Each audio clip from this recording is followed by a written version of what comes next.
Белозеров Денис Георгиевич, заместитель председателя правительства Республики Саха-Якутия, родился 29 сентября 1979 года в Якутске. В 2001 году окончил Якутскую государственную сельскохозяйственную академию по специальности экономика и управление аграрным производством. В 2006 году заочно окончил Якутский филиал Современной гуманитарной академии по специальности юриспруденция.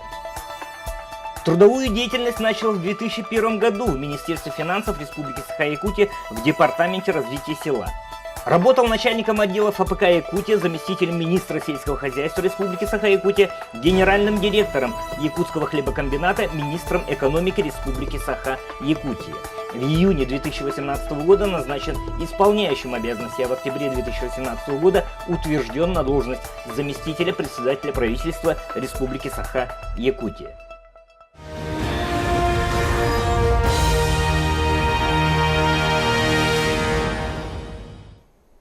Добрый вечер, дорогие телезрители и подписчики инстаграм-аккаунта правительства Лайв. Пятница, 18:15, и в эфире очередной выпуск очень живой, интересной, местами суперинтересной программы, которая заслуживает того, чтобы можно было говорить, что это самая открытая площадка для очень официальных лиц. И мы дождались таки. У нас впервые в студии заместитель председателя правительства республики Денис Георгиевич Белозеров. Здравствуйте, Денис Георгиевич. Добрый вечер. Да. Дмитрий, уважаемые зрители. У нас неизвестно же, что подписчики нам отправят, какие вопросы, да, так что мы готовы к любому повороту событий, к любым вопросам, вы это подтверждаете. Да. Отлично. И поехали. На самом деле нужно начинать с домашних заготовок. На этой неделе наши коллеги выяснили, что все-таки учреждение УФСИН, которое расположено в Табаге, причастно таки к загрязнению поверхности водоема, в данном случае протоки реки Лена. Ваш блок в правительстве, он курирует также и природоохранные мероприятия также. Вот давайте прокомментируем вот этот момент, и можно даже дополнить, там же еще был в Инстаграме, в WhatsApp видео, где петуховку мусором закидывают. Вот отношение к таким вопросам, решение и как нужно усиливать работу в этом направлении. Что касается протоки в селе Табага, то там обнаружен разлив септиков. Вообще вся Табага, она практически состоит из септиков, новая Табага. То есть там везде есть емкости, которые должны выкачивать машину и вывозить на определенное место, на полигон, то есть в город Якутск практически. Вот. И там перелив септика был обнаружен, то есть вовремя не вывозили. Соответственно, сейчас возбуждено административное производство, и в рамках административного производства будут предъявлены штрафы. Конечно, это негативный фактор. Такого допускать не то, что нежелательно, вообще нельзя. Вот. Но там есть еще один момент. Помимо разлива септика, при таянии снега обнаружены пятна на протоке самой реки в поселке Табага. Вот кто это, так скажем, сливал, ни следов на сегодняшний день, никого практически пока не удалось обнаружить. То есть вот этот фактор, конечно, имеется. То есть коллеги немножко поспешили, признав обвинение? Нет, это разные два места. Два разных случая. Два разных случая. Хорошо. По второму случаю, вот петуховка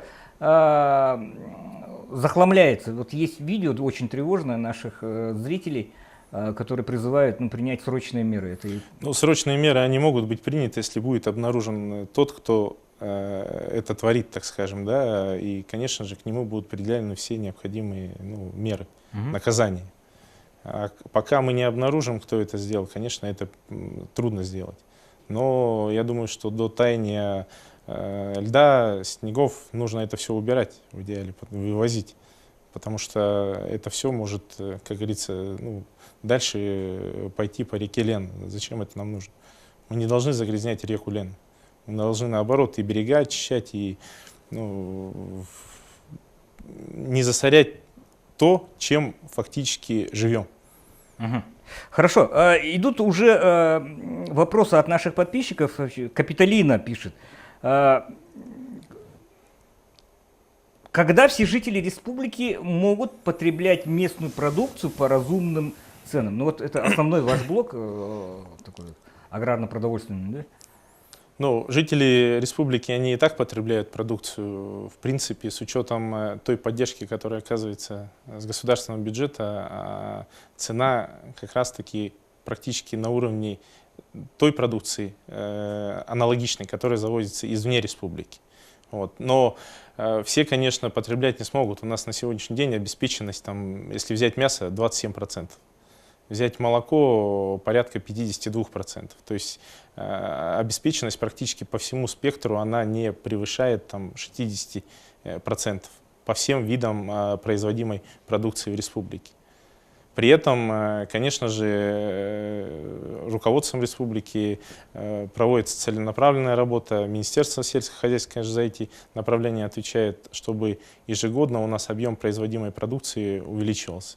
И вот последний указ Александр Сергеевич, который подписал глава республики в 2018 году, в конце 2018 года, он как раз-таки направлен на то, чтобы обеспеченность населения местной продукции, она постепенно увеличивалась. Но мы должны понимать, что сельское хозяйство это не добыл алмаз, тут же продал, тут же получил доход. Это процесс очень такой трудоемкий и, ну, как минимум в среднесрочной перспективе, ну, предполагает и вложение средств, ну и получение уже, конечно, результата. Минимум 3 года.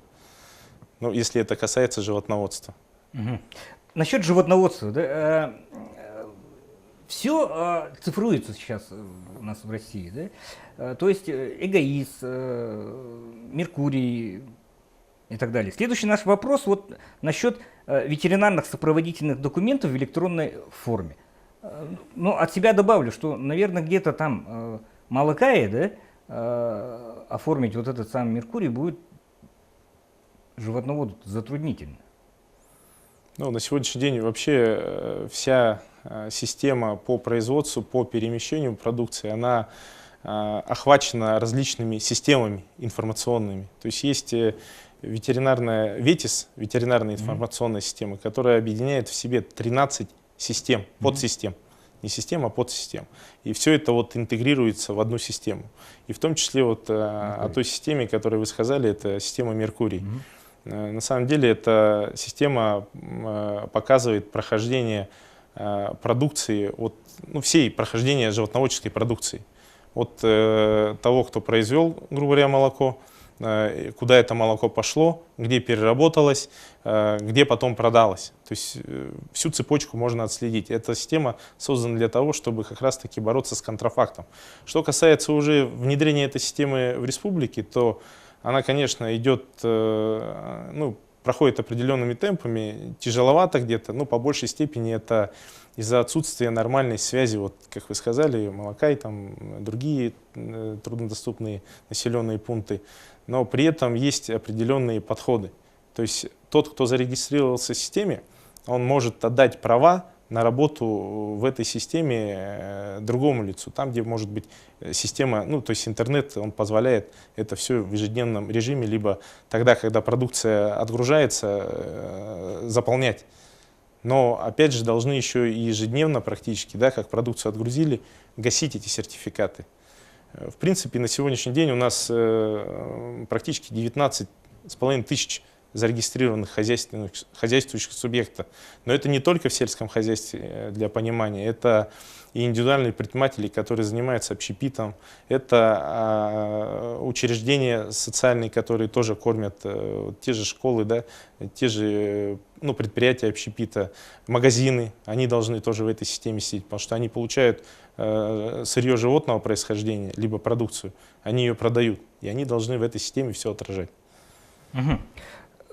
Мы недаром коснулись словосочетания «село – основа жизни». Недавно проходила стратегическая сессия с участием глав муниципалитетов, главы республики, где вот ее коррелируется со следующим вопросом. Вот. Какое видение выхода на новый уровень сельского хозяйства был задан именно на этом стратегическом форуме? Ну, в принципе, это видение уже было заложено как раз-таки в основу Оно было указа. передано главам, которые, Да, оно было чуть ли не доведено главы до не глав, видели. потому что, опять же, тут есть момент полностью дотянуться до земли в населенных пунктах, да, до того, что там происходит, Министерству сельского хозяйства, да и нам всем практически невозможно. То есть если на месте не будет заинтересованности со стороны органов муниципальной власти в развитии сельского хозяйства, то я думаю, сделать что-то одним хозяйством, которые там расположены, тоже трудновато, потому что есть вопросы, связанные по большей части с землей. Вот, то есть есть вопросы, связанные, ну, опять же, с сенокосными угодьями. То есть, а для развития сельского хозяйства мы должны понимать, что земля, как нас еще учили давно, это основное средство производства. То есть, и, конечно же, вот этот посыл, что в развитии сельского хозяйства, в реализации указа очень много зависит от вовлеченности глав муниципальных образований на местах. То есть, как они наладят работу, так село и поплывет. В том числе и это, конечно. Наверное. Все-таки, еще раз, и тогда повторяли, и здесь надо уточнить, что именно акцентировать прямо, кто руководит поселением, кто руководит муниципалитетом, от того зависит очень много. На сегодняшний... Социальная политика, любая политика. На сегодняшний день, конечно, есть вопросы, связанные с законодательством в рамках развития сельского хозяйства, потому что по федеральному закону 131 по органам местного самоуправления они содействуют развитию сельского хозяйства, муниципальное образование. Но под содействием можно разное понимать, интерпретировать. Трактовать как угодно, да. Да, трактовать как угодно, но наша все-таки задача, чтобы вовлечение именно глав муниципальных образований было в развитии сельского хозяйства. И на сегодняшний день, я как пример даже скажу, уже есть предпосылки, вот, и уже есть такое даже объединение. Вот, как пример, Вилюйский улус, там есть 3 труднодоступных населенных пункта, Кыргыдай, Хагын. Вот главы уже хотят совместно создать один кооператив по как раз таки, ну, чтобы частников привлечь в этот кооператив и чтобы работать над развитием сельского хозяйства этих населенных пунктов. То есть на 3 даже наслега один кооператив. То есть мы как раз таки и сейчас ведем целенаправленную работу, чтобы у нас желательно в одном наслеге был один кооператив, чтобы он занимался и животноводством, возможно, и коневодством, привлекать туда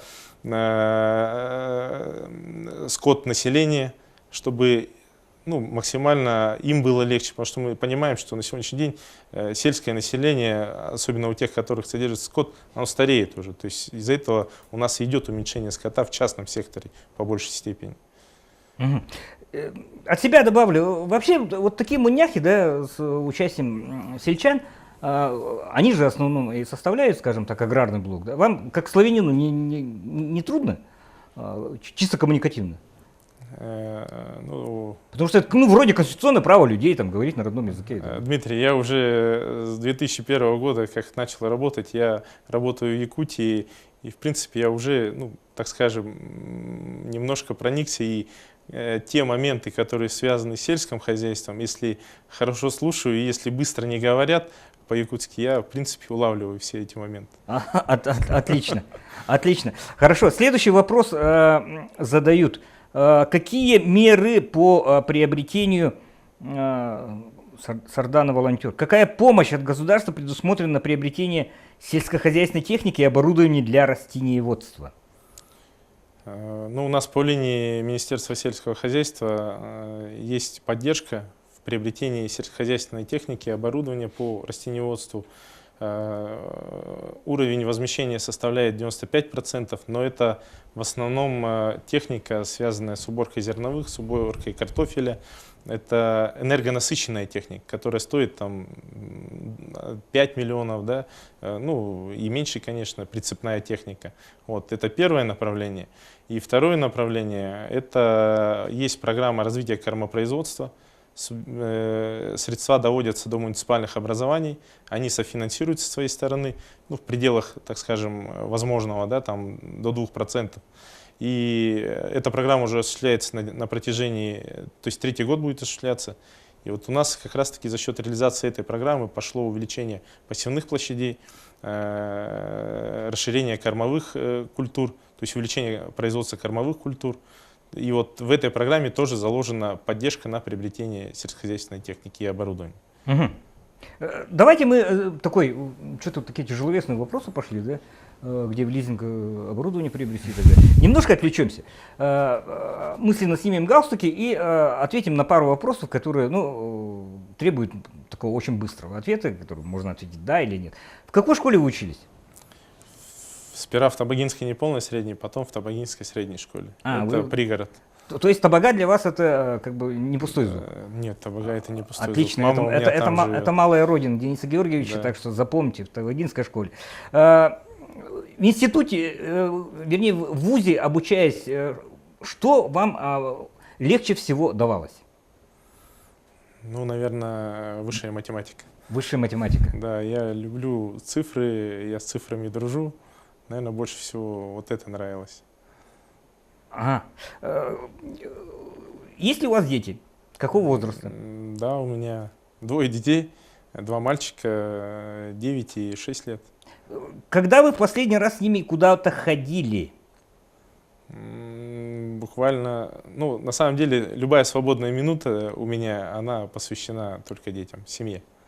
Мгм. То есть в парк, на горку? Мы любим с ними, ну, если это лето, весна, там, кататься на велосипедах, зимой на горку ездить. Буквально вот в это воскресенье подвернулось, и мы съездили в зоопарк. Мы в зоопарк ездим весной, летом, осенью. Это такой, ну, как обычай какой-то такой может быть. Какое кино вы любите смотреть всей семьей? Комедии, фантастику, ужасы? Комедии. Комедии. А как относитесь к якутским фильмам? Положительно. Положительно. Все, закончим на этом, стряску такую сделали, вот так вот такое вот движение, да? И переходим к следующим серьезным вопросам. На самом деле, я считаю вас, Денис Георгиевич, уникальным примером, да, когда человек, который состоял в молодежном правительстве, становится зампредом правительства. Вот многие сейчас как бы ругают вот, вообще факт наличия молодежных правительств, молодежного парламента и так далее. А на самом деле, по вашему мнению, дает такие вот институты определенную школу? Безусловно. Безусловно, дают, даже больше скажу, они позволяют развить как тебя, так и тех ребят, которые вовлечены в эту деятельность, да. И хотел бы отметить, что многие, вот, как вы сказали, Дмитрий, там не понимают, какой-то негатив идет, да. Я хочу сказать, что это общественная деятельность. Никто никого, конечно же, не заставляет. И чисто реализация идет на инициативах тех ребят, которые состоят в любой общественной, на самом деле, организации. Это будь то молодежное правительство, молодежный парламент и там, ассоциация учителей и так далее, молодых там врачей. То есть различные общественные организации. То есть никаких затрат, скажем так, из бюджета вот на мероприятия молодежного правительства и так далее попросту нет уже? Нету. Отлично. Вот еще раз говорю, это общественная инициатива, на самом деле. Да. Инициативных, деловых. Но есть один, то есть это не но, да, даже, если реализуется какое-то мероприятие, идет работа по привлечению спонсорских средств. Вот, но из бюджета финансирования нет. Отлично. И следующий вопрос наших подписчиков. Сакы задают. Вопрос, волнующий оленеводов. Какие меры принимаются для регулирования численности волков в республике? Что-то нынче перебор, видимо, с волками. Ну, ежегодно у нас порядка 1000 волков отстрел идет. На самом деле, да, это напасть такая в республике. Если взять по урону, который наносится сельскому хозяйству, то это там, порядка 8000 оленей в год. По данным оленеводческих хозяйств, это порядка 250 лошадей. На самом деле, если это переводить все в денежный эквивалент, это где-то 200-250 миллионов убытки для сельхозтоваропроизводителей. При этом, конечно же, работа проводится определенная, есть поддержка на отстрел волков, это 20 000 рублей за шкуру волка и 5000 рублей за шкуру щенка волка. Вот. И, Конечно же, здесь немаловажную, опять же, роль играет организация этой работы на местах. Это создание бригад волчатников, охотников по отстрелу волков. Это также поддержка со стороны муниципальных образований. И многие муниципальные образования уже на сегодняшний день в этом процессе тоже участвуют. И вот ежегодно, я говорю, где-то порядка 800 волков отстреливается. Также на сегодняшний день есть один препарат, название не помню, не буду тут лукавить, который тоже применяется для того, чтобы, для уничтожения волков. Вот. Но там ничего запретного, надеюсь, нет. Нет. В этом препарате. Нет, ничего запретного нет. А Это то разрешенный препарат. налетят сейчас зоозащитники, которые Нет. обвинят, что с высоких трибун упоминается, что негуманные какие-то. У вас есть ружье, кстати? У меня? Да. Нет. В личном пользовании. Нет. То есть вы не охотник? Я не охотник. А вот спрашивают, где посмотреть сроки охоты весенней на водоплавающую дичь? Выйдет нормативный документ. В скором времени? Да. Отлично. И помните прошлогодний, скажем так, хайп по поводу методик подготовки охотничьих собак для охоты на крупного зверя, на медведя в частности, да? Вот буквально сегодня. Это не прошлогодний хайп, это и текущего года. У нас очень много писем было. Прокуратуру тоже недавно упоминали в связи с этим. Ваш комментарий? Скажу, что я не сторонник вообще этого. То есть это учение, так скажем, наших собак, лаек, да, на охоту на медведя. Не сторонник, во-первых, да, во-вторых, мы в этом году это все запретили просто-напросто. И с учетом того, что на сегодняшний день и наши общественники против этого, хотя если сказать в целом, да, для Якутии, для якутян, это тоже, собаку в принципе учат с детства, так скажем, это же защита тоже, да, охотников, так ведь? Это вопрос жизни. Это вопрос жизни, да. И то есть тут может сыграть, так скажем, и влево, и вправо. Да. Вот это отказ от, так скажем, вот этих мероприятий. Но на сегодняшний день это запрещено. Наталья спрашивает, просто Наталья, разрешается ли рубка лесных насаждений на земельном участке, предоставленном по дальневосточному гектару?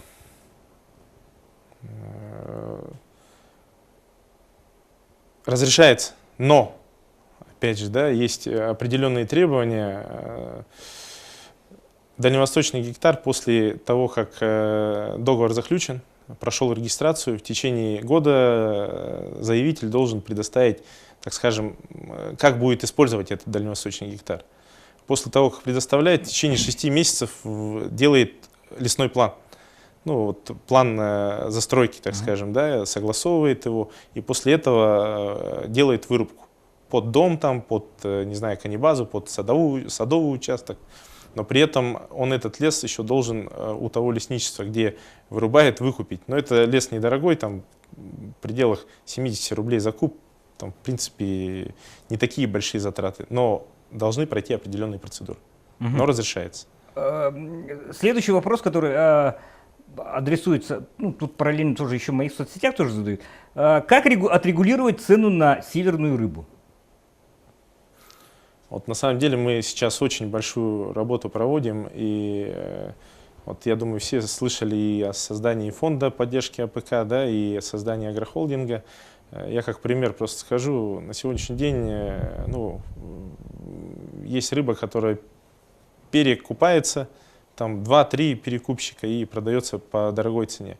Мы хотим как раз-таки от этого уйти, максимально осуществлять закуп рыбы, то есть не закуп, а предоставлять займы нашим рыболовецким хозяйствам весной, до начала путины, так скажем, да, и чтобы они осенью сдавали по установленной цене. Но это в пределах, если взять нашу белорыбицу, 300-400 рублей. И практически за эту же сумму, с учетом, понятно, там расходов, продавать ее, как раз-таки система агрохолдинга, она нам позволит такие мероприятия проводить.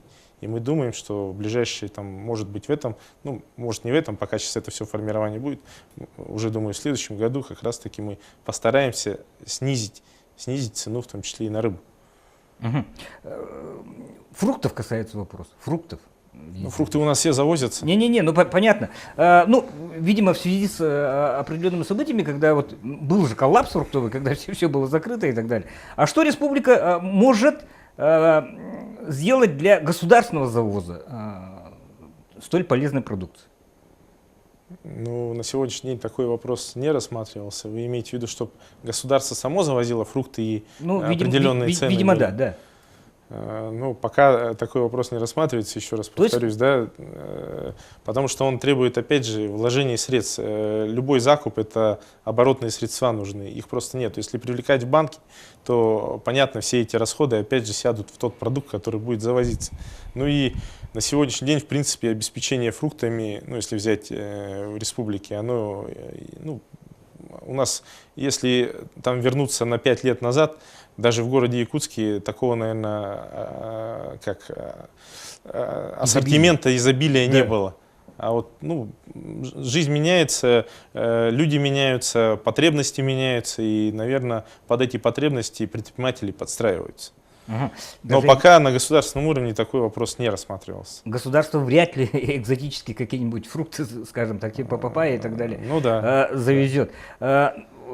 Примите, просто говорят к сведению, вы говорите про Табагу, а у нас на Тулагино, на краю озера, тоже завалы мусора. Ну, это так, для галочки, да? Но мы примем, я думаю, что тут как раз-таки вот очень сильно нужна поддержка общественности. Очень много у нас общественных экологов. И если их количество будет увеличиваться и будут такие факты, а еще и если подтверждающие с видео, то мы будем непосредственно принимать участие в том, чтобы применить определенные меры в соответствии с законодательством тем, кто вот нарушает, так скажем, экологическое законодательство. Ветеринарный блок задает вопрос, видимо, да? Когда повысится зарплату? А то обидно. У медсестры получают 60-70 тысяч, а ветеринарный врач получает, ну, там, 30-40 тысяч. Ну, на самом деле зарплата, она соответствует тому минимальному размеру оплаты труда, который есть. И мы должны понимать, что если повышение идет у ветеринаров, это государственные, то есть служащие, которые получают зарплату из бюджета республики. Помимо этого, они частично часть зарплаты получают за счет внебюджетной своей деятельности. То мы должны повышать в целом по всем учреждениям, по всем служащим. Это, конечно же, возможно при наличии источников. На сегодняшний день мы понимаем, что постепенно и так с 1 января на 4% было повышение. Я понимаю, что это не такое значительное повышение, но оно ежегодно практически идет индексация. Планомерная. Угу. Нацпроект экологии. Какие мероприятия вы считаете наиболее важными? Я являюсь куратором, координатором национального проекта экологии. Я бы сказал, что там все региональные проекты, которые в состав нацпроекта входят, они все важны. Мы участвуем, то есть из 11 федеральных проектов, которые по нацпроекту экология проходит, мы участвуем в 4. Потому что остальные у нас практически там нету возможности участвовать. Там сохранение озера Байкал и так далее, понимаем, что это не к нам относится. В 4 это чистая вода, это чистая страна, это комплексное обращение с твердыми коммунальными отходами. И 4 это сохранение лесов. То есть 4 проекта, они все важны на самом деле для республики. Взять чистая страна — это ликвидация свалок на территориях городских округов, да? Это ликвидация нашего объекта накопленного вреда, это Куларская бывшая золотоизвлекательная фабрика. Чистая вода — это централизованное водоснабжение чистой питьевой водой. То есть сохранение лесов — это то, чем мы дышим. То есть то, что вырубаем, оно должно, как говорится, лесовосстановление должно идти либо искусственным, либо комбинированным, либо естественным способом. То есть то, что вырубили, должны засадить, то есть посадить, чтобы оно выросло. То есть все, по моему мнению, это все проекты очень важные для республики. Да и в целом для Российской Федерации. Для каждого из нас. Для каждого из нас. Спасибо, Денис Георгиевич, что приняли наше приглашение и столь открыто, доступно ответили на вопросы наших подписчиков, наших зрителей. Напомним, что возможно, были те вопросы, которые мы передадим аппарат зампреда правительства, и ответы вы получите в виде комментариев. Еще раз напоминаю, каждую неделю в пятницу в 18:15 у нас в гостях один из руководителей органов государственной власти. Сегодня у нас заместитель председателя правительства республики Денис Георгиевич Белозеров, который курирует такие острые направления, как экология и продовольственно-аграрная политика. Так что спасибо и увидимся ровно через неделю. Оставайтесь с нами.